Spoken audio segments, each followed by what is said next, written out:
नमस्कार। आप सभी का हमारे चैनल पर हार्दिक स्वागत है। पिछले अध्याय में हमने देखा कि कैसे अलर्क ने दत्तगुरु से ज्ञान प्राप्त किया और राज्य के मोह को त्याग कर वैराग्य की ओर अग्रसर हुआ।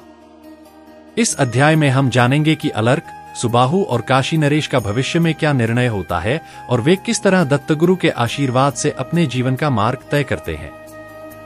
आइए इस कथा को आगे बढ़ाते हैं। अध्याय 38 का कथा भाग।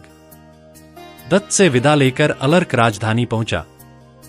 उसने सुबाहु और काशी नरेश से कहा कि उसे अब राज्य की कोई आवश्यकता नहीं है, इसलिए वे दोनों राज्य का जो चाहे कर सकते हैं। काशी नरेश को यह सुनकर अत्यंत आश्चर्य हुआ। तब अलर्क ने कहा कि युद्ध में पराजय का कारण ही दत्तगुरु से भेंट होना था। सुबाहु ने भी राज्य को काशी नरेश के अधीन करके वन में जाने का निर्णय लिया। यह देख काशी नरेश को पूरा माजरा समझ नहीं आया।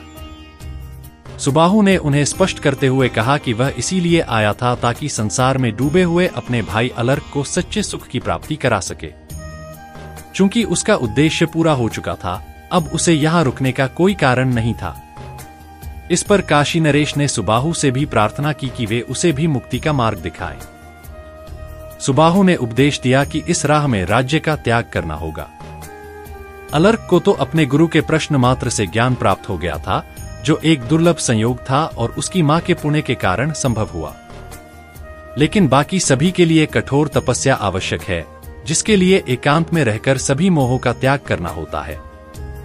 यह सुनकर काशी नरेश ने राज्य अपने पुत्र को सौंप दिया और सुबाहु के साथ वन की ओर चले गए। अलर्क ने भी अपने पुत्र को राज्य सौंपा और वनवास का मार्ग चुना। इस प्रकार दत्त प्रभु की अनेकों कथाएं पुत्र ने अपने पिता को सुनाई और उनके उपदेशों से प्रेरित होकर उसका पिता भार्गव ब्राह्मण भी दत्त की भक्ति करते हुए कृतार्थ हो गया। इतना कहने के बाद वेदधर्मा ने गुरु दीपक से कहा, यदि तुम्हें और कुछ सुनना हो तो बताओ। तो मित्रों, इस अध्याय से हमें यह सीखने को मिला कि सत्य और आध्यात्मिक ज्ञान की प्राप्ति ही जीवन का परम उद्देश्य है। जो कोई भी अपने जीवन में इसे पाता है, वही वास्तविक सुख को समझता है। आगे की कथा में और भी रहस्यमय और प्रेरणादायक प्रसंग आने वाले हैं, इसलिए इस पूरी सीरीज में हमारे साथ बने रहें।